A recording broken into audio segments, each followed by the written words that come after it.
Mary's baby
Mary loved the rainy season as there was always plenty of food.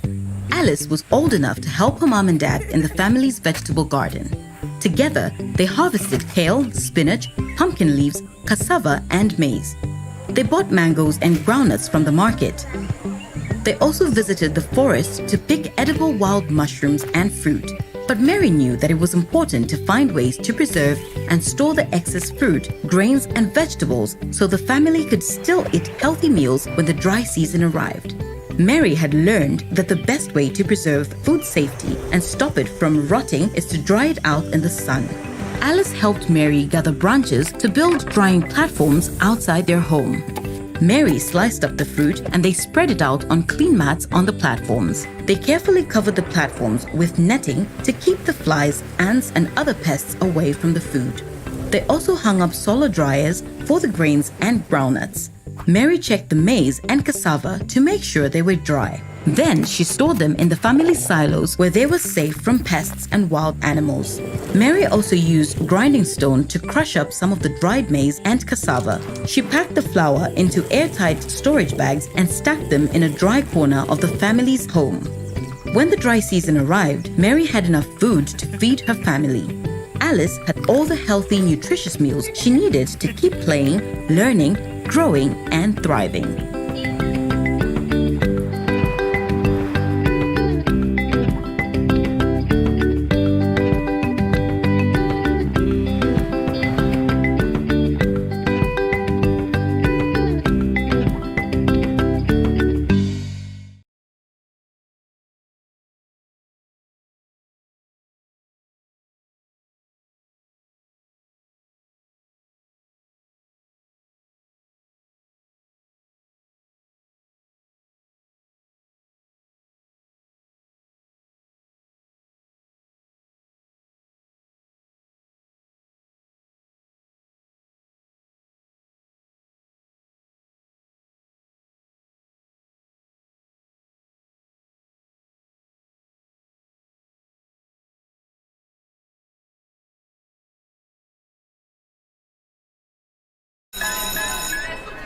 I'm falling behind.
I'm falling behind at school.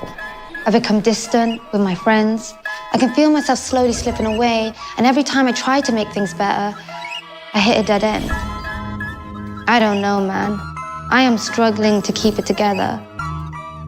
I work too hard to lose it all now, but I am crumbling under the pressure.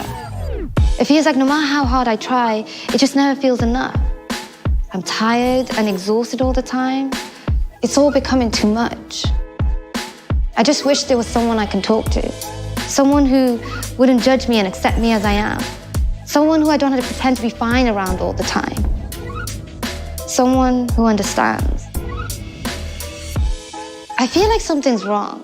She's not acting like her usual self. I don't know if I'm just reading too much into it or if maybe these are signs of a cry for help. She seems happy, but also distant and distracted. I don't know. My gut instinct tells me something isn't right. But then again, I don't want to cross the line and overstep boundaries. Maybe I am overthinking. And actually, everything is fine. I wish I knew how to spot the signs. That way I can better detect if there's actually an issue or if it's all in my mind. But hey, maybe it'll all just figure itself out. It's like the saying goes, nothing heals better than time. She seemed fine. She was the smartest in our class, great work ethic, happy all the time. No one would have suspected it was a lie, that there was so much she was hiding. It makes me think, had I just asked her how she was, maybe she would have known she had someone she could confide in. I guess this is a wake-up call, a moment to realize that we're all human at the end of the day. We all struggle from time to time. Sure, we can come across fine, but how many of us hide the battles we fight inside? And it makes me question, why? Why do we feel like it makes us weak? Why do we feel this overwhelming sense of shame and become too afraid to speak? I was that person once, felt so empty and alone. I was fortunate enough to have people who made me feel safe so that I didn't have to battle these issues on my own. They provided me with a safe space to get the right help. And now that I'm feeling healthier, I'd like to be that person for someone else. Truth is, it's not an easy battle. It's a path of constant challenges. But we as a society need to do better. We can't turn a blind eye or ignore the signs. The only way to actually bring effective change is together. Sometimes it's up to us to initiate, go out of our way to ask if they're okay, educate ourselves to pick up on the signs and become that safe space. The sooner we accept that mental health is part of our reality, the sooner we can seek help and strive for a healthier society.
You can start with that and then head into what you remember happening.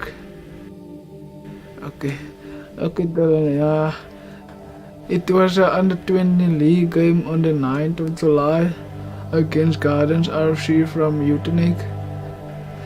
It was from a kickoff, so my fly off the kickoff and I go for the chase in for the tackle, and the next moment the knee of the guy bumped into my neck, and few seconds after that I couldn't feel my body or nothing. I missed 6 hours later that I was still lying in the stretchers, and I was trying to move my body but I couldn't, just only move my eyes.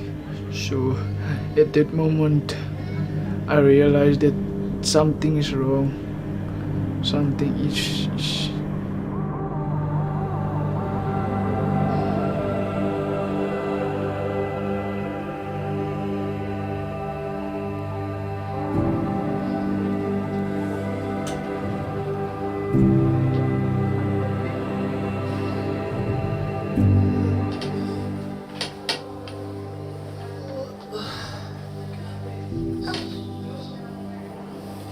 He's come through to us with impaired function in his upper limbs and no function in the lower limbs.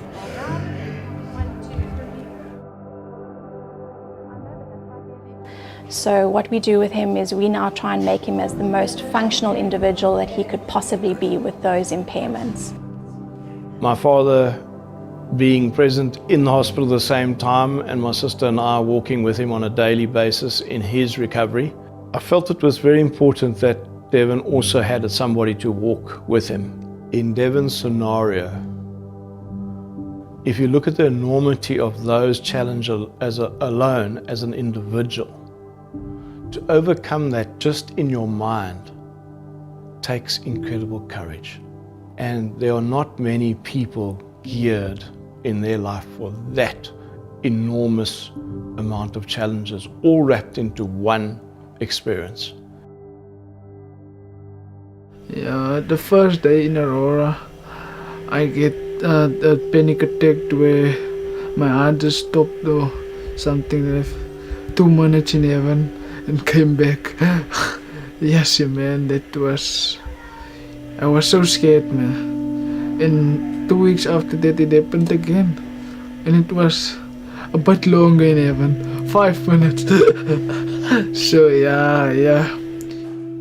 Once I was there, I was starting to practice. I pushed myself more than 120% every day. I was tired sometimes and stuff and feel I won't make it, but yeah, I pushed myself and it was worth it. Him overcoming the challenges and obstacles in his rehabilitation and trusting and hoping for the best outcome, I believe that has helped him speed up his recovery process, as giving him the strength and the endurance and the stamina to come through on the other side.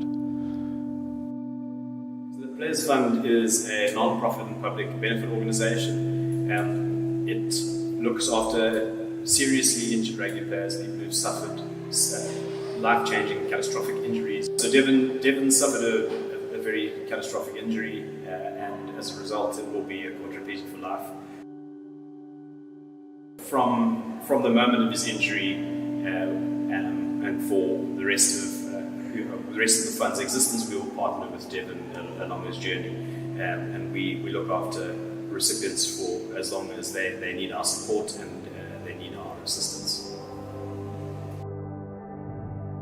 The relationship and partnership with Aurora has been a long-standing one for more than a decade, and they came to help us when an injured rugby player from the Eastern Cape sustained a spinal cord injury and there was no facility for him post the acute phase for rehabilitation, and they offered us the services of their rehabilitation team at the Aurora Hospital for one rugby player a year in the Eastern Cape, which has been standing this relationship has been there for the last 10 years.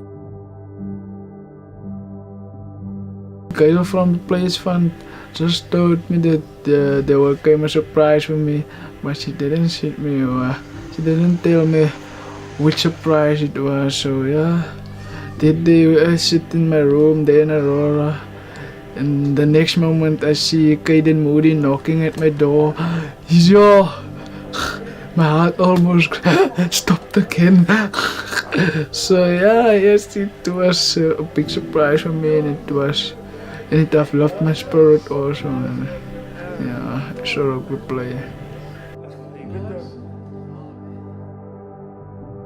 I think the reason I made the trip is when I found out about Devon's story, you know, an 18-year-old boy doing what he loves, playing rugby and getting injured, and maybe his life changing forever. So just that for me, I mean, I'm 19 years old, a year older than him, and I was fortunate enough to go through my career healthy. So for a guy like him, for the game we love, being his life changing forever, is quite remarkable. I mean, the challenges that has come his way, and obviously his story is helping me, inspiring me as well. You know, I'm going through a bit of rehab now, but the challenges he's facing and the fight he's fighting is much worse. It gives me perspective on what I'm doing, and obviously encourages me as well to not take anything for granted and be grateful for everything I have and being in this position I am. So yeah, it's just being able to give a bit of motivation to him and just encourage him to keep fighting in his journey.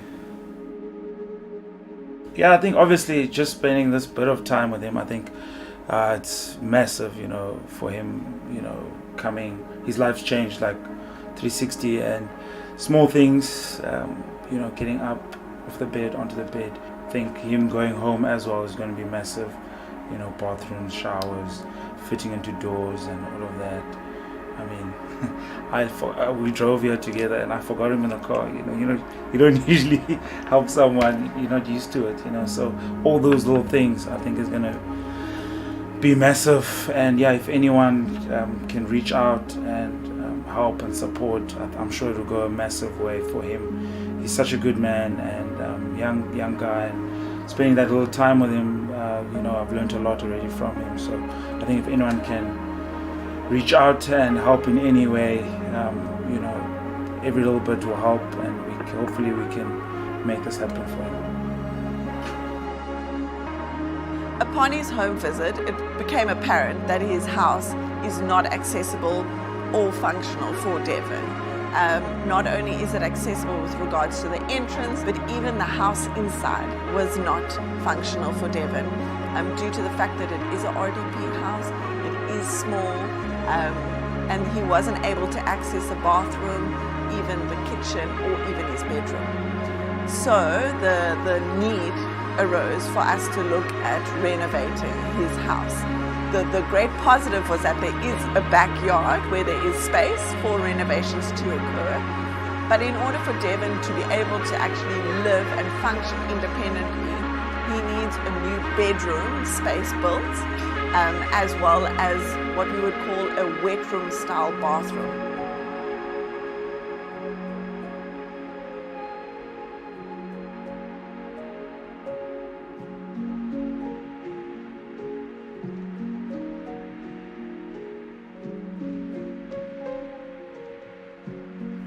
If all of these funds manage to get accumulated so that you can renovate your house, like what that would mean for you? It will be a huge thing for me, because as you can see how does it look at this moment and stuff, and a big appreciation for me and stuff. So I just want to thank everybody that is part of the fundraising and stuff and try to help me and stuff. So yeah, it will really stole my heart and everything, man.